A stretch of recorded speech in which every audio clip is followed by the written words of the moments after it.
بسم الله الرحمن الرحيم.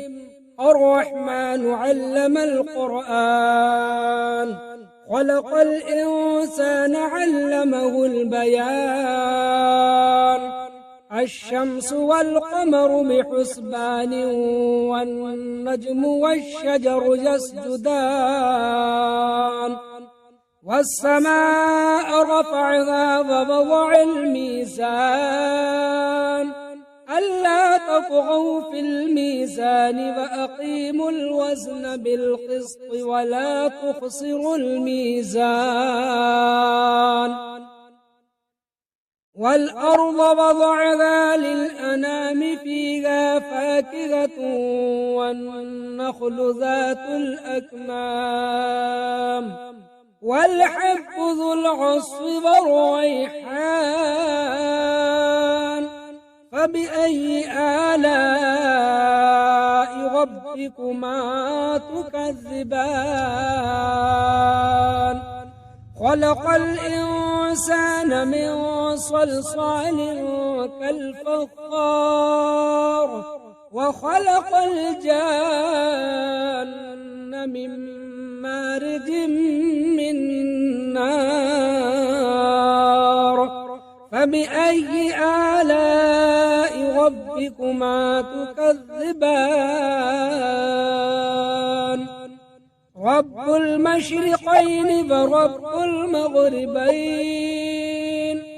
فبأي آلاء ربكما تكذبان؟ مرج البحرين يلتقيان، بينهما برزخ لا يبغيان. فبأي آلاء ربكما تكذبان؟ يخرج منهما اللؤلؤ والمرجان، فبأي آلاء ربكما تكذبان؟ وله الجوار المنشآت في البحر كالأعلام،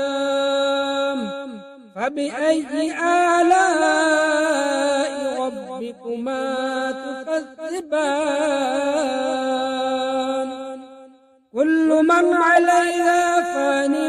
ويبقى وجه ربك ذو الجلال والإكرام. فبأي آلاء ربكما تكذبان؟ يسأله من في السماوات والأرض، كل يوم هو في شأن. فبأي آلاء ربكما تكذبان؟ سنفرغ لكم أيها الثقلان، فبأي آلاء ربكما تكذبان؟ يا معشر الجن والإنس إن استطعتم أن تنفذوا من أقطار السماوات والأرض، فانفذوا لا تنفذون إلا بسلطان. فبأي آلاء ربكما تكذبان؟ يرسل عليكما شواظ من نار ونحاس فلا تنتصران. فبأي آلاء ربكما تكذبان؟ فإذا انشقت السماء فكانت وردة كالدهان. فبأي آلاء ربكما تكذبان؟ فيومئذ لا يسأل عن ذنبه إنس ولا جان فبأي آلاء ربكما تكذبان يعرف المجرمون بسيماهم فيؤخذ بالنواصي والأقدام فبأي آلاء ربكما تكذبان هذه جهنم التي يكذب بها المجرمون يطوفون بينها وبين حميم آن فبأي آلاء ربكما تكذبان ولمن خاف مقام ربه جنتان فبأي آلاء ربكما تكذبان ذواتا أفنان فبأي آلاء ربكما تكذبان فيهما عينان تجريان فبأي آلاء ربكما تكذبان فيهما من كل فاكهة زوجان فبأي آلاء ربكما تكذبان متكئين على فرش بطائنها من استبرق وجنى الجنتين دان فبأي آلاء ربكما تكذبان فيهن قاصرات الطرف لم يطمثهن إنس قبلهم ولا جان فبأي آلاء ربكما تكذبان كأنهن الياقوت والمرجان فبأي آلاء ربكما تكذبان هل جزاء الإحسان إلا الإحسان فبأي آلاء ربكما تكذبان ومن دونهما جنتان فبأي آلاء ربكما تكذبان مدغامتان فبأي آلاء ربكما تكذبان فيهما عينان ضاختان فبأي آلاء ربكما تكذبان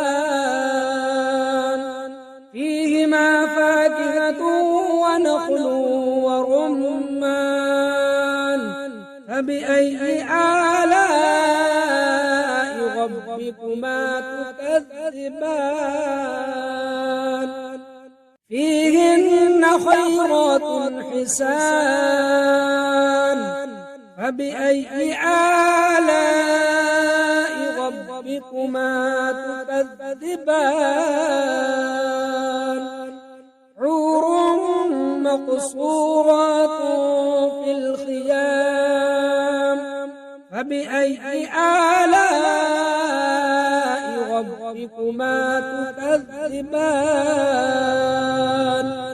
لم يطمثهن إنس قبلهم ولا جان فبأي آلاء ربكما تكذبان متكئين على رفرف خضر وعبقري حسان فبأي آلاء ربكما تكذبان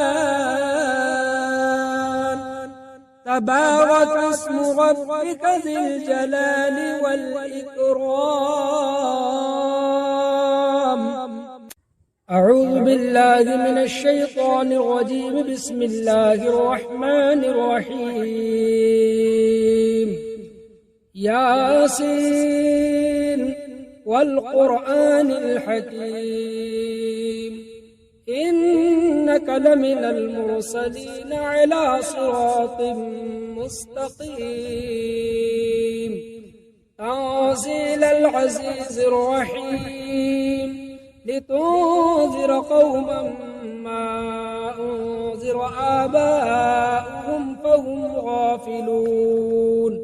لقد حق القول على أكثرهم فهم لا يؤمنون إنا جعلنا في أعناقهم أغلالا فهي إلى الأذقان فهم مقمحون وجعلنا من بين أيديهم سدا ومن خلفهم سدا فأغشيناهم فهم لا يبصرون وسواء عليهم أأنذرتهم أم لم تنذرهم لا يؤمنون إنما تنذر من اتبع الذكر فخشي الرحمن بالغيب فبشره بمغفرة وأجر كريم إنا نحن نحيي الموتى ونكتب ما قدموا وآثارهم وكل شيء أحصيناه في إمام مبين واضرب لهم مثلا أصحاب القرية إذ جاءها المرسلون إذ أرسلنا إليهم اثنين فكذبوهما فعززنا بثالث فقالوا إنا إليكم مرسلون قالوا ما أنتم إلا بشر مثلنا وما أنزل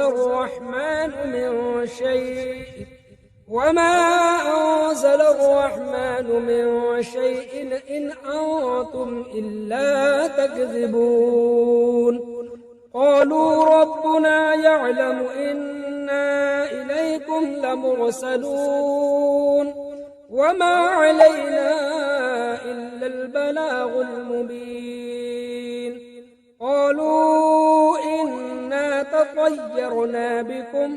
لئن لم تنتهوا لنرجمنكم وليمسنكم منا عذاب أليم قالوا طائركم معكم أئن ذكرتم بل أنتم قوم مسرفون وجاء من أقصى المدينة رجل يسعى قال يا قوم اتبعوا المرسلين اتبعوا من لا يسألكم أجرا وهم مهتدون وما لي لا أعبد الذي فطرني وإليه ترجعون أأتخذ من دونه آلهة إن يردني الرحمن بضر لا تغن عني شفاعتهم شيئا ولا ينقذون إني إذا لفي ضلال مبين إني آمنت بربكم فاسمعون قيل ادخل الجنة قال يا ليت قومي يعلمون بما غفر لي ربي وجعلني من المكرمين وما أنزلنا على قومه من بعده من جند من السماء وما كنا منزلين إن كانت إلا صيحة واحدة فإذا هم خامدون يا حسرة على العباد ما يأتيهم من رسول إلا كانوا به يستهزئون ألم يروا كم أهلكنا قبلهم من القرون أنهم إليهم لا يرجعون وإن كل لما جميع لدينا محضرون وآية لهم الأرض الميتة أحييناها فأخرجنا منها حبا فمنه يأكلون وجعلنا فيها جنات من نخيل وأعناب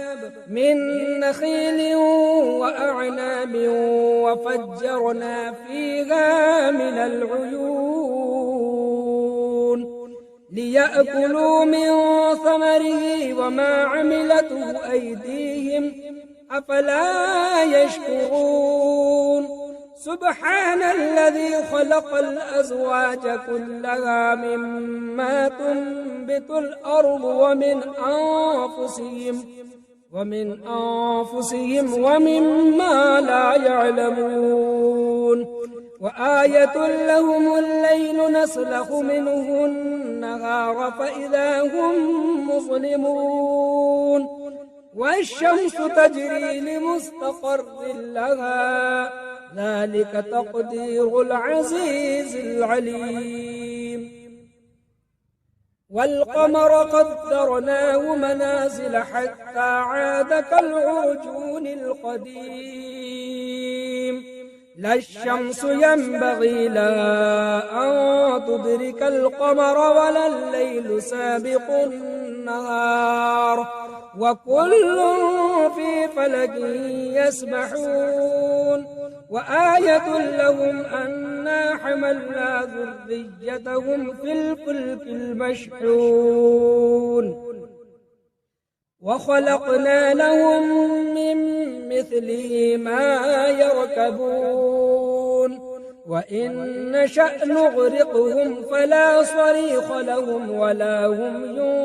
ينقذون إلا رحمة منا ومتاعا إلى حين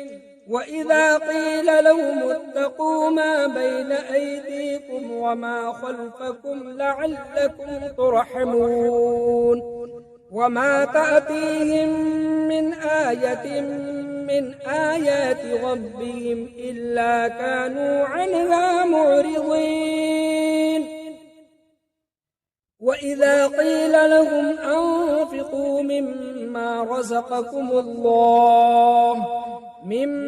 رزقكم الله قال الذين كفروا للذين آمنوا أنطعم من لو يشاء الله أطعمه إن أنتم إلا في ضلال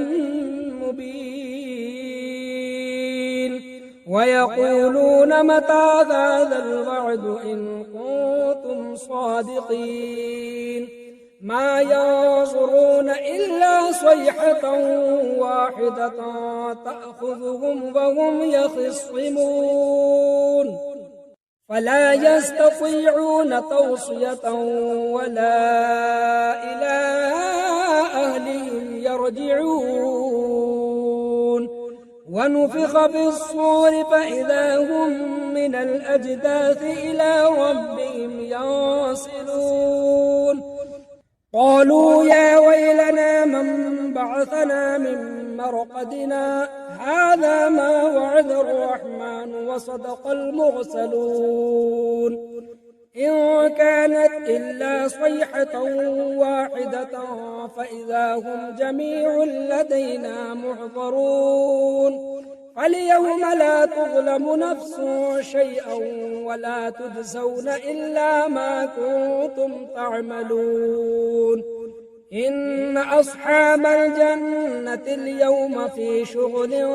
فاكهون هم وأزواجهم في ظلال على الأرائك متكئون لهم فيها فاكهة ولهم ما يدعون سلام قولا من رب رحيم وامتازوا اليوم أيها المجرمون ألم أعهد إليكم يا بني آدم ألا تعبدوا الشيطان إنه لكم عدو مبين وأن اعبدوني هذا صراط مستقيم ولقد أضل منكم جبلا كثيرا أفلم تكونوا تعقلون هذه جهنم التي كنتم توعدون اصلوها اليوم بما كنتم تكفرون اليوم نختم على أفواههم وتكلمنا أيديهم وتشهد أرجلهم بما كانوا يكسبون ولو نشاء لطمسنا على أعينهم فاستبقوا الصراط فأنى يبصرون ولو نشاء لمسخناهم على مكانتهم فما استطاعوا مضيا ولا يرجعون ومن نعمره ننكس في الخلق أفلا يعقلون وما علمناه الشعر وما ينبغي له إن هو إلا ذكر وقرآن مبين لينذر من كان حيا ويحق القول على الكافرين أولم يروا أنا خلقنا لهم مما عملت أيدينا أنعاما فهم لها مالكون وذللناها لهم فمنها ركوبهم ومنها يأكلون ولهم فيها منافع ومشارب أفلا يشكرون واتخذوا من دون الله آلهة لعلهم ينصرون لا يستطيعون نصرهم وهم لهم جند محضرون فلا يحزنك قولهم إنا نعلم ما يسرون وما يعلنون أولم ير الإنسان أنا خلقناه من نطفة فإذا هو خصيم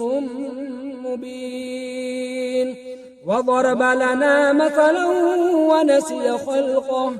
قال من يحيي العظام وهي رميم